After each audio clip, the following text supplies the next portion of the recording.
Hi, Pascal. Oh, Hi, Pete. okay. Hello. Hey, can you add yourself to the agenda? I just did. Okay, okay, Hi, okay. Martin. Just fix. PR is running. Yeah, yeah. I can force it. It's matched. Okay, perfect. Thanks.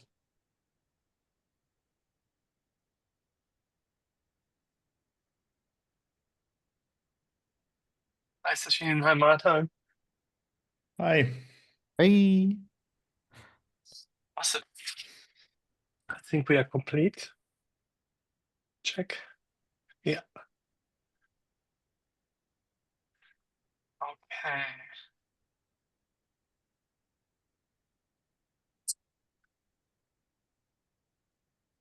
Let's get started. I had some time. I also talked today to Benji. There were lots of people away, with which I wanted to talk about selection map. And today I managed to grab Benji in the morning. But let's get started and then we can discuss it. Okay. So let me remind you that by participating in this meeting, we all agree to the GraphQL Spec membership agreement, the participation guideline, the contribution guide, and the code of conduct. Also, these meetings are recorded, and we may use LLMs or AI tools to create summaries. Let's start with a quick round of introductions. My name is Michael. I'm the host today. Pascal? Hi, I'm Pascal. I'm not the host today. I'm Martin. I'm with Apollo and also not the host. But Jennifer Apollo, I don't think I'm the host. I'm Ducky with Apollo. So, let's start with the agenda. Does anybody have anything else that you guys want to discuss that we can put on the agenda? Otherwise, we can go back to our friend the selection set map syntax. Yeah, I do have something very quick. Okay, go ahead. There is, believe it or not, progress in the hotel work group about specifying tracing open telemetry and semantic conventions for GraphQL. And there is one span, at least until now. Actually, I believe there should be two. Let me open it quickly, which would be relevant for federation, I guess, as well. At least it's relevant for fusion. So I guess it's relevant for composite schema in general. And also for any distributed GraphQL. yeah. I mean, it doesn't. There is at the moment just one span, which is a bit generic. Are you sharing? I hope so. Yeah. No. No. Is he?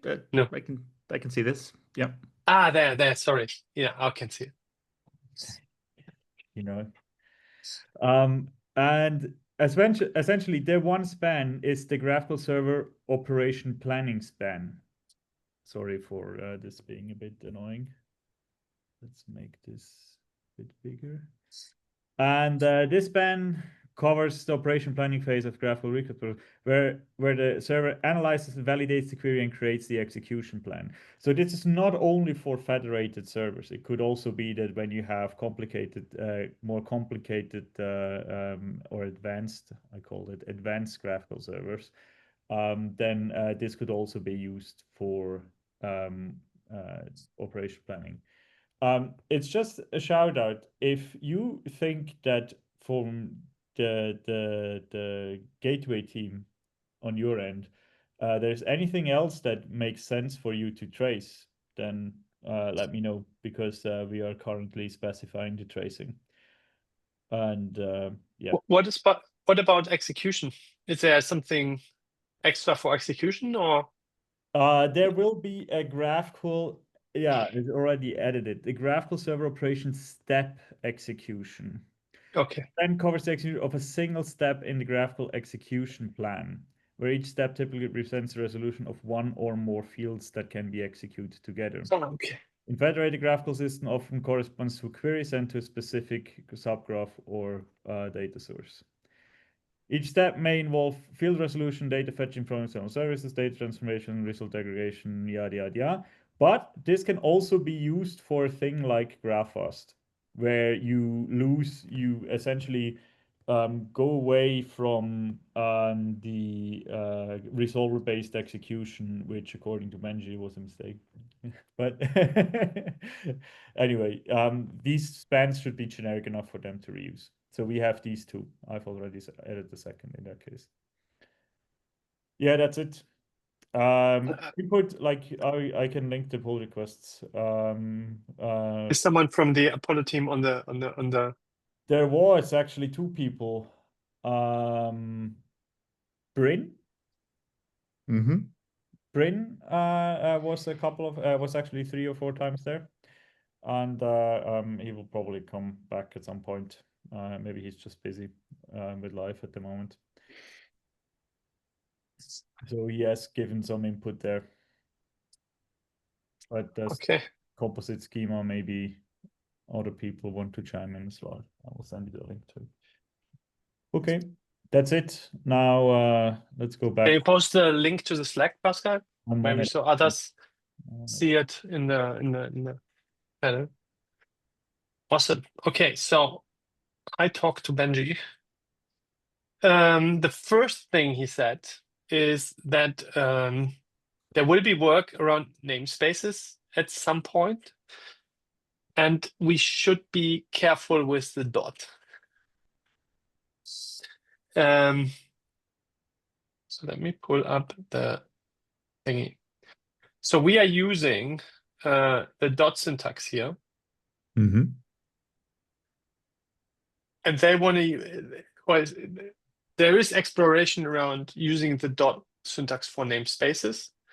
It's not concrete. We can still use a dot if we feel fine with it and if we want to risk it. Otherwise, there is a proposal he has, which is the operation expression proposal. I don't know if anybody read it, which goes. Oh, I saw this at some point. Yeah. Yeah. To be honest, I'm not a big fan. I think the dot syntax for path traversal is like well known and well accepted. And I would be in favor of actually going down the route of like many other languages, but Rust, for instance, makes a very clear distinction between namespacing and members, and then the double colon is I think a much better disambiguated. That was also my first reaction because of C languages, and I can see you also have that the double colons. The one thing that is where there is concern is because of aliases, because people have to learn double colons and colons. I'm not saying that. That's for the exactly. That's a problem. I don't think it should keep us from using the dot. No. That's such a well-established expression for path traversal. I'm just putting it in here for discussion. I'm not suggesting we should abandon what we have. Just so you always look at all the things to understand the design space. So that's one thing. So this technically, what he technically does, and also this is a thing we might want to consider, and I experiment also with it, is because of enums. So I discussed also the enum case. There are a couple of things I discussed with him, right? But there's also the enum case that we still struggle with. And what they do. Can you remind me what the struggle is? Yes. with enums. So there are a couple of struggles. So when we introduce, and that is something that we want to do at some point. At some point, we want to introduce literals into this thing. Yeah. No matter all the other decisions, but we want to have literals in there. And I want to have variables in there. Because then you open a whole new feature space. But if you do that, then we have a problem to distinguish here between foo and dimension. This is a field. Like from a syntax, like when you build the syntax tree, you cannot disambiguate these. No. But graph- most languages don't disambiguate enums from like property or field expressions at a lexical level. They do that at a name resolution phase. So we are just going away from what GraphQL does. And the idea that we had initially is that this is basically the GraphQL syntax reused. Like we are basically taking the selection set syntax and the value syntax, and we're meshing them. But we're not really changing it, right? And that means in GraphQL, we know that an enum can only be in a certain space. That is the concern, right? And now we don't have this safety anymore. So we would need to redesign everything for this. You couldn't reuse parser infrastructure for that because it would be a different thing. And I mean, these are all things that come with going away from what GraphQL has established so far. There are solutions for this. I'm not, and we have to just consider each of these things and then make our decision on what is the best way forward. Yeah. So the one thing to consider here is either we start with a initial character, can be anything. That means I'm starting from the current point and selecting something, and then you can automatically disambiguate because you have this extra character, right? That's what he does here, right? He starts with the error here, and then you can disambiguate between these two things. So this could be one solution to that. So there are solutions for that. Just we have to find one. Yeah. Another one potentially is to use the enum type name dot value to disambiguate the enum value. Could you? Because that is the same, like, let's say, dimension dot bar, right? Yeah, I mean, you still need name resolution, but what I mean is if there's a conflict, if you have like an enum value that's the same name as a field, you need a way to disambiguate, and you can either disambiguate the field or you can disambiguate the enum value. I think both are viable options. Yeah, I'm just saying it's not like I thought about if you write the type name, enum foo, then this should be enough, but it's not. Like this could still collide with a field. I mean, you have to go away from GraphQL best practices, and this has to be a field name. And then you're in the same dilemma. Yeah, I mean, there's always the option, like you can always get into situations where there's ambiguity and you have to resolve it. But like most other languages deal with that fine. I'm not saying, don't understand me wrong. I'm not saying we cannot take this direction. I'm just saying these are the design holes that we still have. Yeah. And we need to fix it before we say, okay, this solutions for them. And there could be various, could be a multitude of things, what the solution here is. Just that this is still there. And one thing that I head out of the discussion is we could, but we already discussed that in a bit, use a start character, right, for the pass. And then the pass would be clear, okay, a pass always starts like with, not this guy. A pass always starts with something. Yeah. Could also I be think something else. I think for disambiguating, it's fine. But I think if we require it everywhere, we are diverging from normal graphical selection set syntax, Yeah. which is like a choice we could make, but that seems like a much larger departure from Yeah, I don't. the spirit of GraphQL. I really don't like the dot. It's CSS. That's where I have it. We could also go with Benji's suggestion. No, just kidding. Okay. Yeah, There is. I mean, Yeah. funnily enough, I'm sure there's one flavor of SAS where this syntax would would compile without any issue. But I don't like the dot because in most cases you just don't need it. Yeah, I mean, I think that would be my take on it as well. It's like when you need it to disambiguate, then it should be an option, but it shouldn't be a requirement. Yes, but there's another thing where we should like that I have not solved in mind. Like what you could actually do is at the moment we are always selecting relative to our selection set. But what if you want to select from the root? For instance, for a mutation. Slash. Or I'm actually serious. This is something I've experimented with as part of syntax as well. I like it. Or and it actually goes well with the dot as well. Yes, but okay. I'm not saying no. But yeah, it could be that we have a special case for, okay, we are selecting now from the root type. The root, yeah.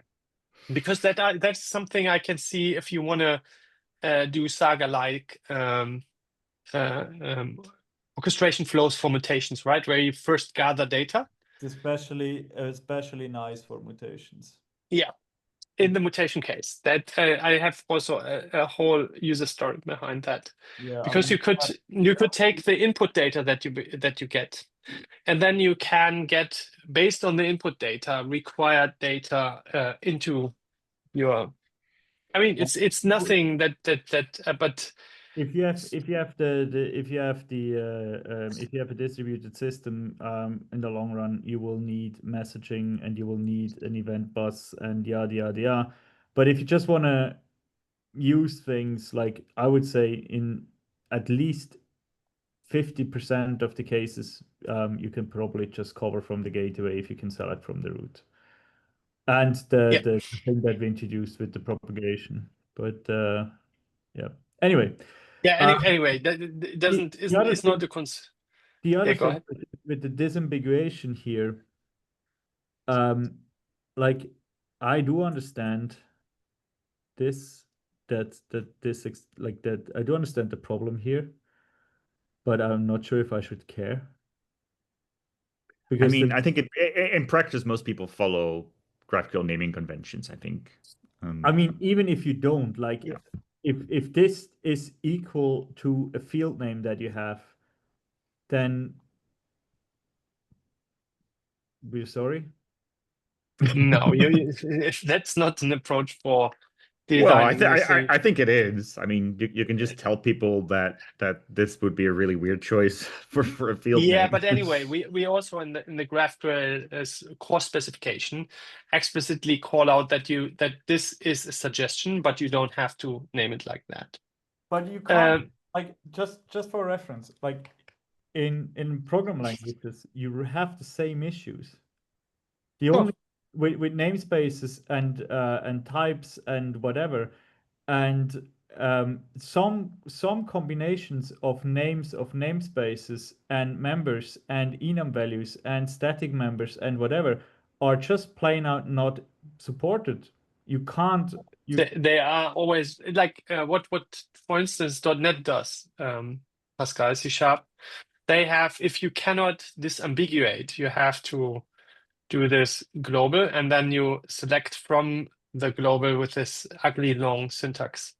They have an escape hatch. Everybody has, like all the programming languages have escape hatches for, and also not like the escape hatch that we have doesn't have to be beautiful. It could be just like we just have to have a plan. Like this is the edge case, and how do we get out of the edge case if you hit this thing and if it's a problem?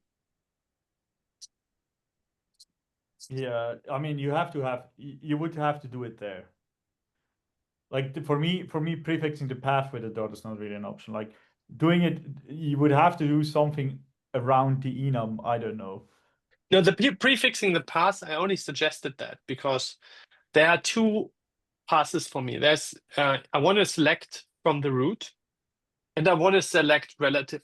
We can say selecting relative is the default, and then this doesn't have to be prefixed. Then we have to solve this. It's as simple as that. And we can have a lot of ideas around how to solve this. Or we start But- with a null dot. Yeah, I see the thing. But then people will start doing dot dot slash dot dot slash. I'm not too hung up on this. It's just so I went over what we have and over our problems. And just it was a good discussion with Benji because he was unbiased and just also had a lot of input into that, which was good. Like I think the issues that we have to me are now much clearer. The second thing, so this. I mean, this is a thing we have to solve. Simple as that. However we want. The second thing I talked about these guys here with Benji, and the first thing is like this syntax on here is perfect. Like it's perfect for the lookup case, and I think I wouldn't want to change the lookup case because it makes it so clear. Also for the planner. In this case, it's getting more muddled. And I walked Benji through this. You can see we experimented here with these guys. His comment on this is that this has still an issue. Well, this works. The issue that you have, not this guy. This is mixed. Sorry.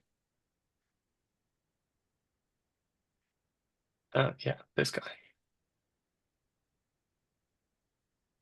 Okay, his input on this is that this is in JavaScript, like this is a C language type thing that you have. You have it in whatever C type language.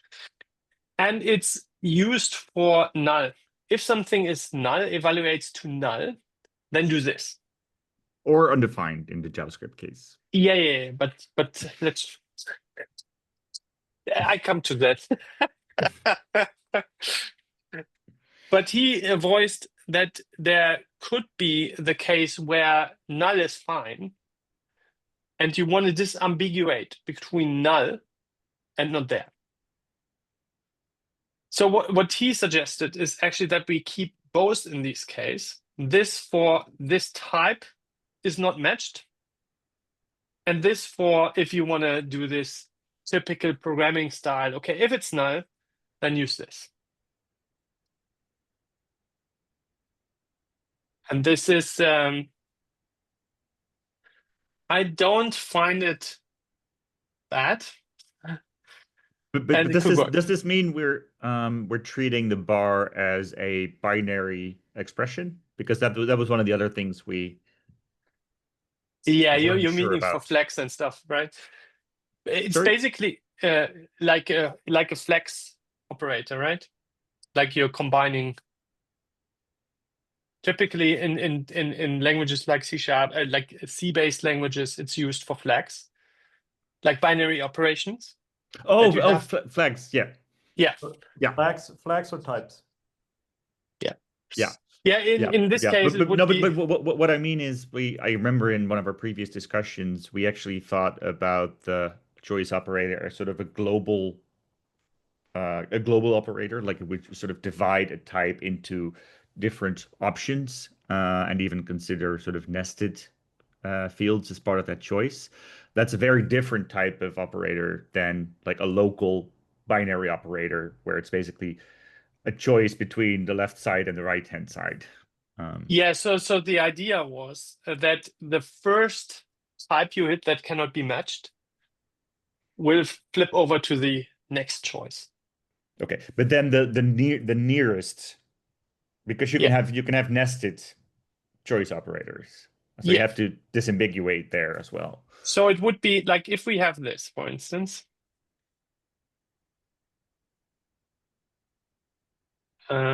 Let's make it complex.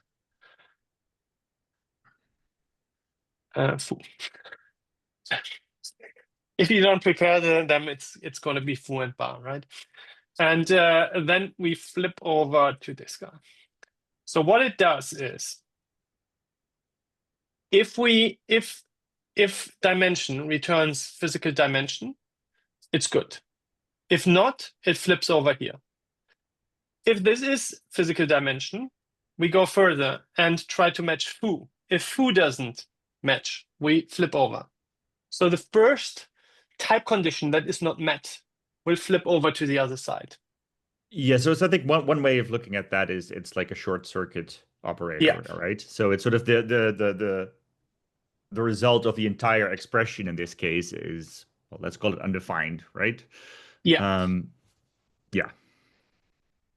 And the reason we could also do that with this, so we could also do that with this, right?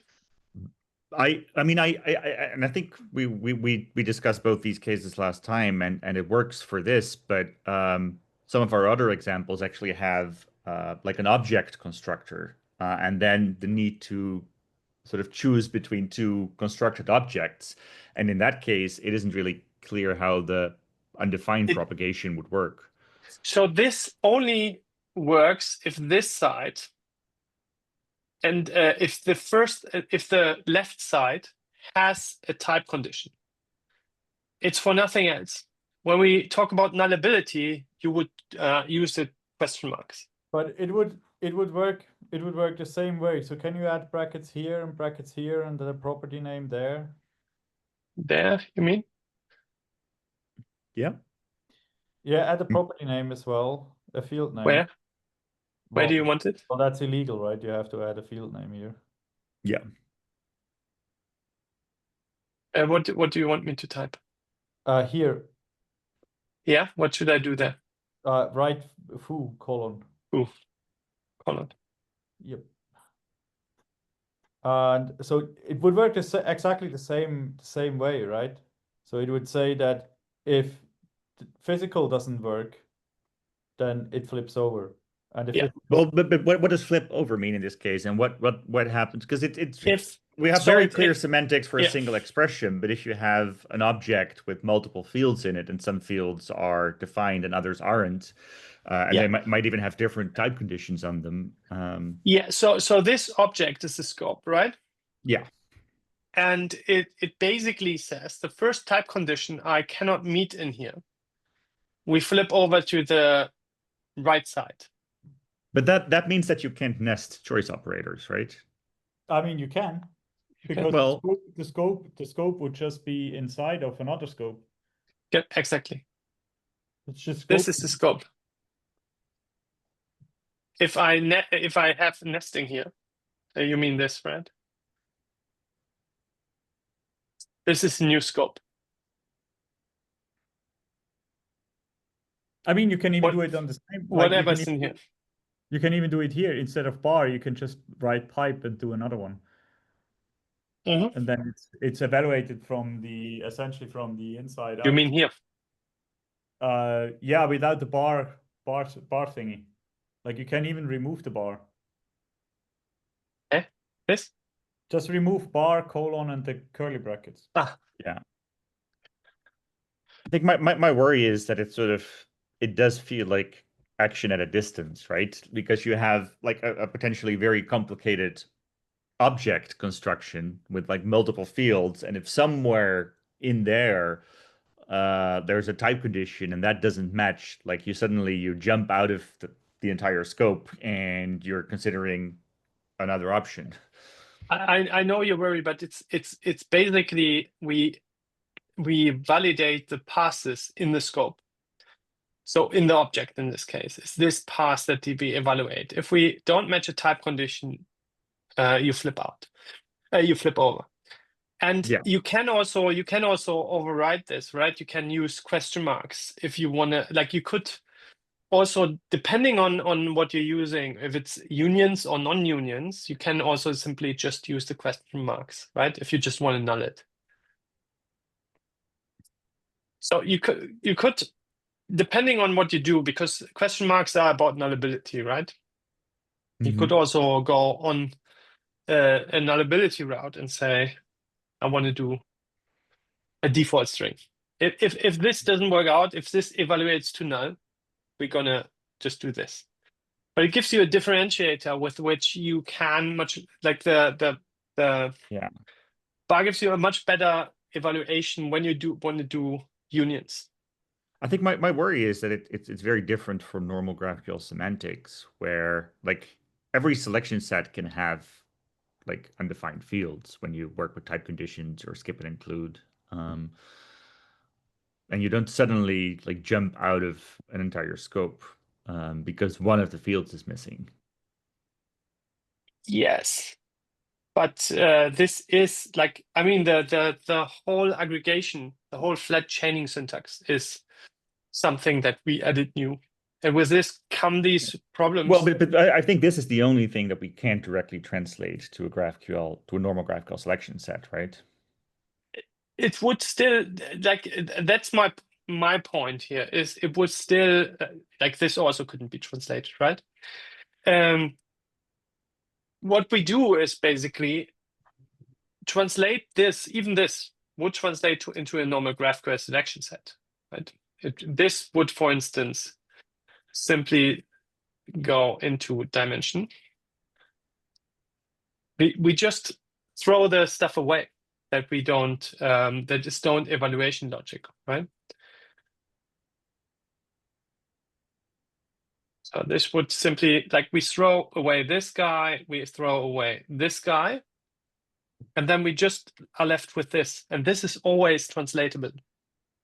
Like the fetch, even GitHub Copilot can do it. Almost. Yeah, but this is not actually an accurate translation, right? Yeah. This is not an accurate term. I'm doing it, but this is correct, this correct, and this, like in this case, this is not. Oh no, but I didn't mean the nesting, but what I mean is in a normal GraphQL selection set, like multiple type conditions can match. And you just get a merged result set. Yeah, I get what you're saying, because like in federation, basically you inject a blob. And here you're giving the user the capability to throw away the data that they don't need. But you actually want to do that. In a one-off, you need to be able to throw data away. But is the only use case for this a one-off? It's a one-off. Yeah. I mean, when we introduce that, you could also do it to non-one-off objects. I don't want to require people to validate that, but you could basically it's always on input objects, right? You have an input object, you have this operator, you construct actually what you want to send down. Yeah. It's basically you throw a bit of the data away that you don't want to transfer. But this is also a good way to optimize what you actually want to send. You can do decisions in the gateway based on the data. That's the only thing we do. And you can also still do everything that you did before. You can send the complete bulk down if you want. But I think the confusing part to me is still that like one field in a selection set that could have dozens of fields in theory, and one field that's missing can sort of throw the entire selection set away. Yeah, not the entire. Well, but the entire like object construction here. Like if we have a foo field here, right? If we have like 10 other fields and they do have a value, and this one is sort of somewhere in the middle, like it doesn't have to be the first one. Like the fact that like one of your fields is missing will suddenly like throw away the entire object. And that to me seems like pretty unexpected behavior. That's Uh, not really consistent with normal GraphQL execution But you typically, syntax. yeah, but you typically have that if you want to construct the input side, because you cannot send this extra. It would be an execution error if you send more data than you're constructing an object, right? And Yeah. then you throw away the rest of the data No, but that what you I'm saying don't. is if your input object has 10 fields, and you Mm. define 10 fields here, but one of the fields is missing, suddenly you're throwing away the entire object and you're going to the But next choice. only You're jumping out of an entire scope. only if you have the pipe here. Yeah. Yeah, only if you have the pipe, you can I mean, still for design me- it very different with the question marks, right? For me, Yeah. this is a pattern match operator, and Yeah, it's kind of like that. this is a pattern that you define. And if this pattern is not met, then it will go. Yeah, it's very yeah, it's very similar actually to pattern matching. And if you don't want this, then don't use it. But for certain things where we have conditions on objects that are different, and one case of this, but it could be others, where the pattern matching is just super handy to have, right? Like, I'm not saying that this is a good pattern, but for example, what you do in Relay quite often is that you have a fragment and then you say on foo, and then you do something like This must be difficult to write it like this, Pascal. So you have is foo, which is the type name. what do you do? Yeah. Yeah, I know. Yeah, I also is foo. Okay. Yeah, do you do that also to to throw things away? Oh, yeah. Yeah.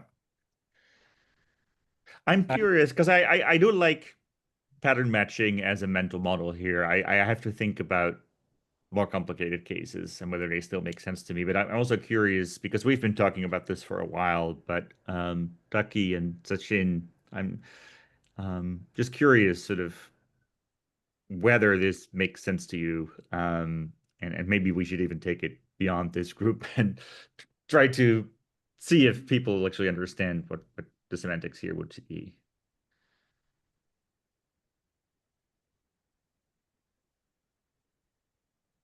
I think I understand the semantics. I mean, we can translate it to Rust and then make sense of it.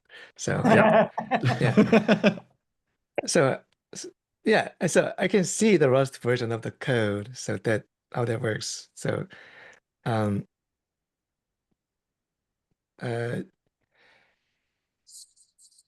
yeah, I just I'm not sure which way. I mean, this syntax works, but sometimes it can be confusing. I mean, you usually if you code in Rust, you usually pattern match outside of it and then construct object in the case. So this is a little bit inside out, but this may make better sense and It it requires it took me also a while. I had to implement that, and before I had to implement it to see the edge cases, and also to see that it works. We have that now in a preview version of Fusion, and I think the user side of it is nice. because it's very simple to understand that, especially if you come from this side, right? From this side, it's even easier because this side is not matched on a type. It's basically for the query planner, you just pick it up, and either one of these things is the transition point for you, right? Yeah.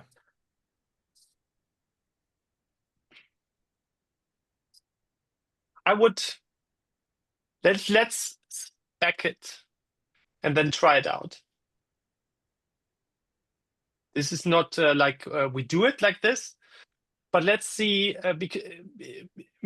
because for me it's always like I have to see it, and I also have to try it out, and I think it will be to you guys the same, that you need a more robust spec, because what we have at the moment spec'd, that doesn't work at all. Because we found errors. I mean, we already have fixed them kind of in our discussions, but now we should just spec this thing out and then try it out. I mean, we spec the first version out, then we tried it, found issues.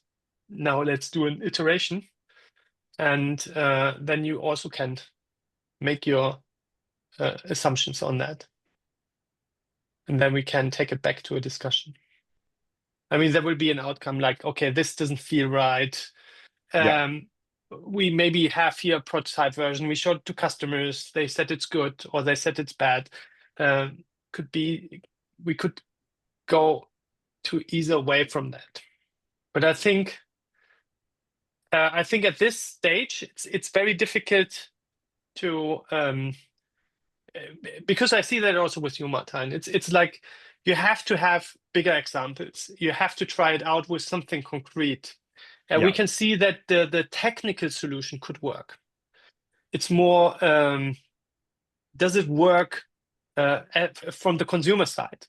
Is it understandable? That's my worry. Like I can see it working in simple examples like this. My worry is that it might get confusing with more complex expressions. Yeah. Where we got good feedback is actually for these kinds of things. It's still prototyped, but